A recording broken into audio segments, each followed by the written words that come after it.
प्रिय व्रतो भागवत आत्मा रामा कथम मुने ग्रहरमत यन्मूला कर्म बंद पराभा। महाराज मनु के जो दो बेटा प्रियव्रत उत्तानपाद का वंश हमने श्रवण किया। अब हम प्रियव्रत की ओर चलते हैं। प्रियव्रत का अर्थ होता है प्रिय माने अच्छा, व्रत माने प्रतिज्ञा।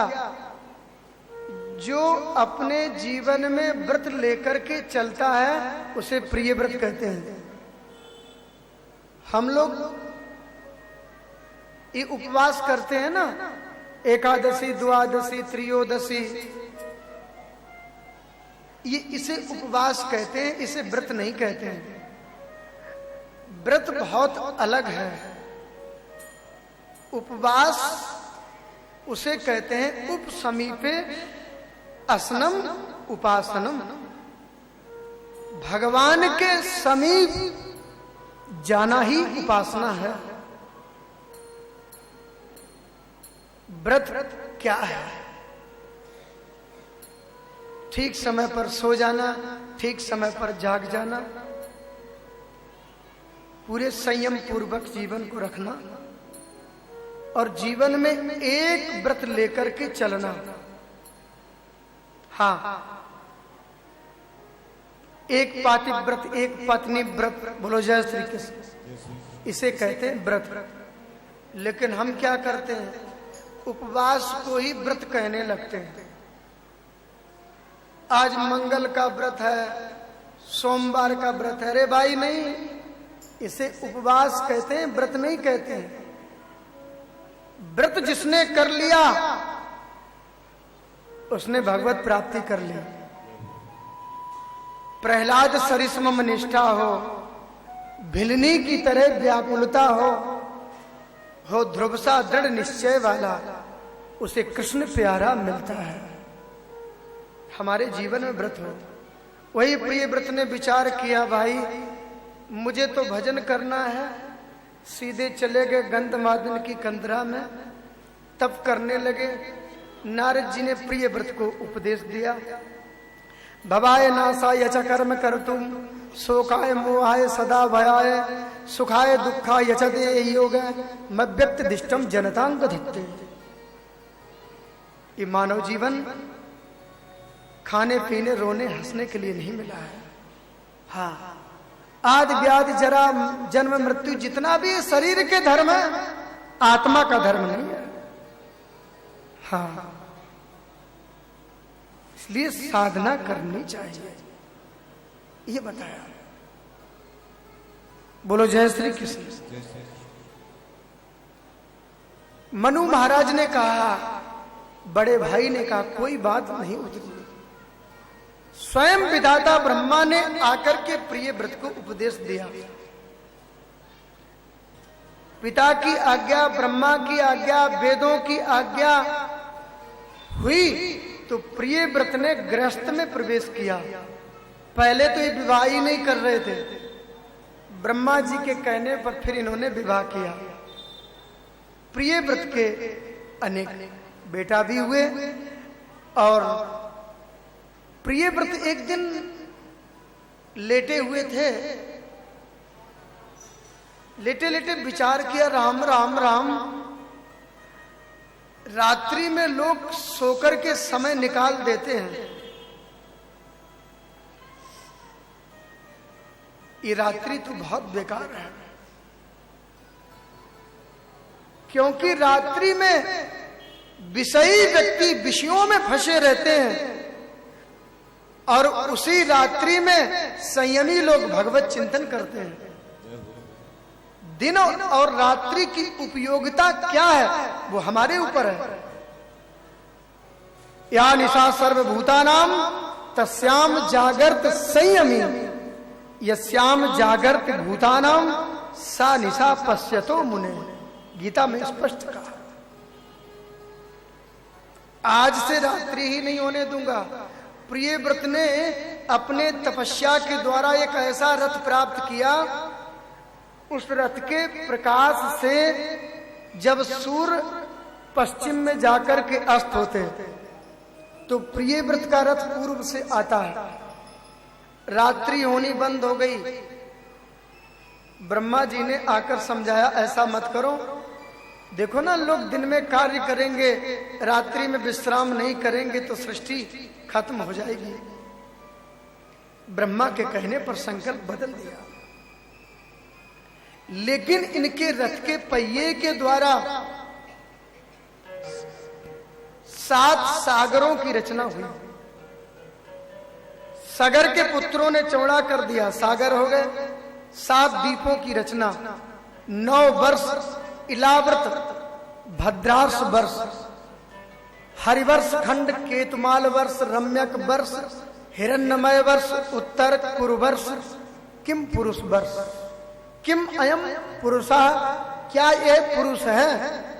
वहां किम पुरुष वर्ष में भगवान राम निवास करते हैं। केतुमाल वर्ष में भगवान शंकर निवास करते हैं। इलाव्रत वर्ष में भगवान शंकर निवास करते हैं। बोलो जय श्री कृष्ण। केतुमाल वर्ष में भगवान कामदेव के रूप में रहते हैं। हाँ, रम्यक वर्ष में भगवान मछली के रूप में रहते हैं जी। हिरण्यमय वर्ष में भगवान कछुए के रूप में रहते हैं। हाँ, भगवान नरसिंह के रूप में रहते हैं। हरिवर्ष खंड बराह के रूप में रहते हैं। इत्यादि इत्यादि अनेक वर्षों में भगवान अलग अलग रूप में रहते हैं। भद्रास वर्ष है, हयग्रीव चतुष्पाद, घोड़े के सरीका उनका रूप होता है। आपने हयग्रीव का रूप देखा होगा घोड़े का, भगवान ने वो भी रूप धारण किया, वेदों की रक्षा की, हयग्रीव अवतार। हाँ, भगवान के अनेक अवतार हुए। उन अवतारों के अर्चन बंदन ध्यान करने से प्रेम लक्षणा भक्ति प्राप्त होती है। आगे अग्निंद्र हुए। हाँ, और इन्हीं के आगे ऋषभ देव जी हुए। ऋषभ देव जी ने बड़ा अद्भुत तप किया। इनका इतना अद्भुत तप कि इंद्र को भी स्पृहा होने लगी। इंद्र ने इनके राज्य में बारिश नहीं की तो इन्होंने अपने योग बल से बारिश कर ली। इंद्र लज्जित हो गया, अपनी पुत्र जयंती का विवाह ऋषभ देव जी के साथ कर दिया। ऋषभ देव जी के 100 बेटा हुए। जिस पिता के 100 बेटा हो फिर तो क्या कहना, माला माल है गए। बोलो जय श्री कृष्ण। हाँ, उनमें से 9 सिद्धेश्वर बने। कवि, हरि, अंतरिक्ष, प्रबुद्ध, पिपलायन, आविरोध, दुर्मिल, चमस और करभाजन। अंत में भरत का राज्याभिषेक करके ये वन में चले गए। हाँ, इनका तप तेज बहुत था। वन में किसी ग्वारिया ने देख लिया, उसने नगर में जाकर कह दिया, अरे बहुत बड़ा पहुंचा हुआ महात्मा आया है, चलो चलो दर्शन करो। लोगों की भीड़ लगनी चालू हो गई। बाबा मेरा हाथ देख दो, मेरी दुकान कैसे चलेगी, बेटा होगा कि बेटी होगी, मकान बनेगा कि नहीं। ऋषभ देव जी बोले, मैं कोई चमत्कार नहीं जानता हूं। नहीं नहीं बाबा, आप सब चमत्कार जानते हो। ध्यान देना, जो असली संत होगा ना वो कभी चमत्कार नहीं करेगा, वो केवल ज्ञान का रास्ता बताएगा। ये चमत्कार करना ये मदारियों का काम है। बोलो जय श्री कृष्ण। हाँ, चमत्कार करेंगे तो फिर नमस्कार होगी, फिर क्या नमस्कार होगी तो मान बढ़ाई होगी।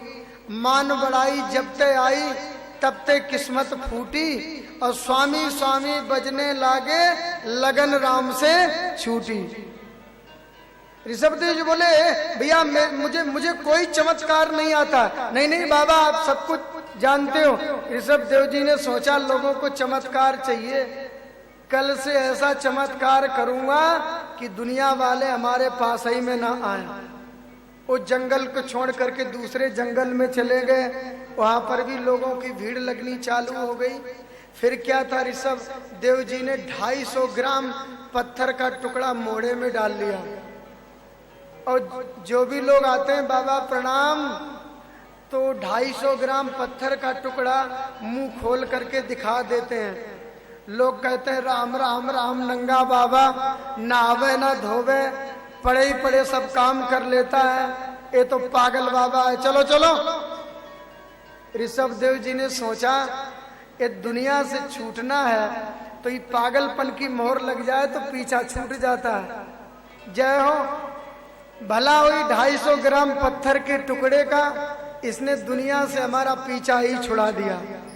बोलो जय श्री कृष्ण।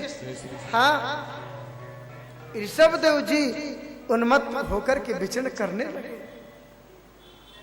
हाँ, इनके इस दिगंबर रहनी का अनुकरण अरहक राम नाम के राजा ने किया, वहीं से जैन मत चल पड़ा। बोलो जय श्री कृष्ण। हमारे यहाँ 24 अवतार होते हैं, वहां 24 तीर्थंकर होते हैं। तीर्थंकर यानी तीर्थं करोत इत तीर्थंकरा, जो घर को भी तीर्थ बना दे उसे तीर्थंकर कहते हैं।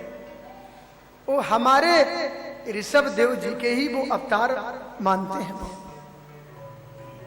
जैन मत चला, एक श्वेतांबर और एक दिगंबर, वो ऋषभदेव जी का ही अनुकरण है।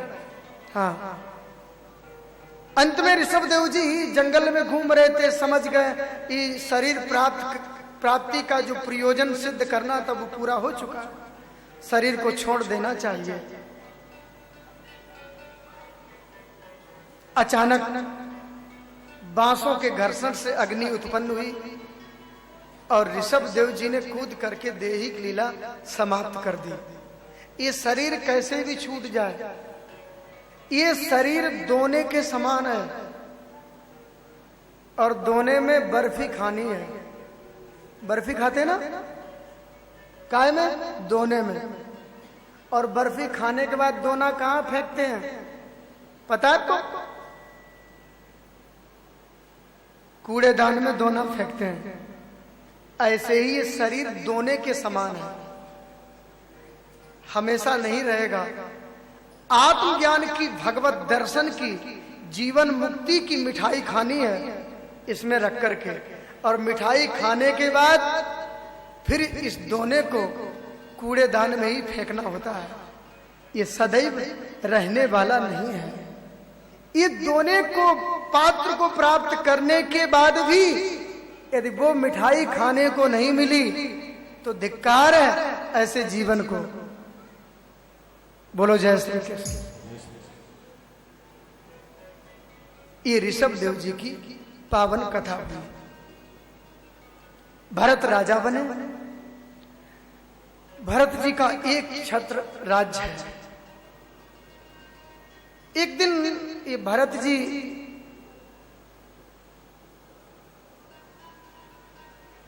गंडकी नदी में स्नान करके भजन कर रहे थे।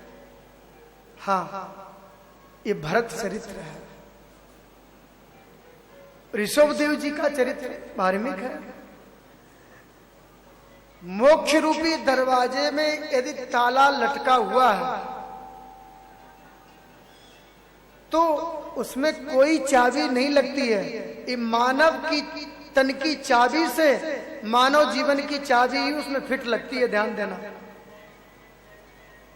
मानव जीवन की चाबी जो है ना, ये मास्टर चाबी है, इससे ताला खुल जाता है।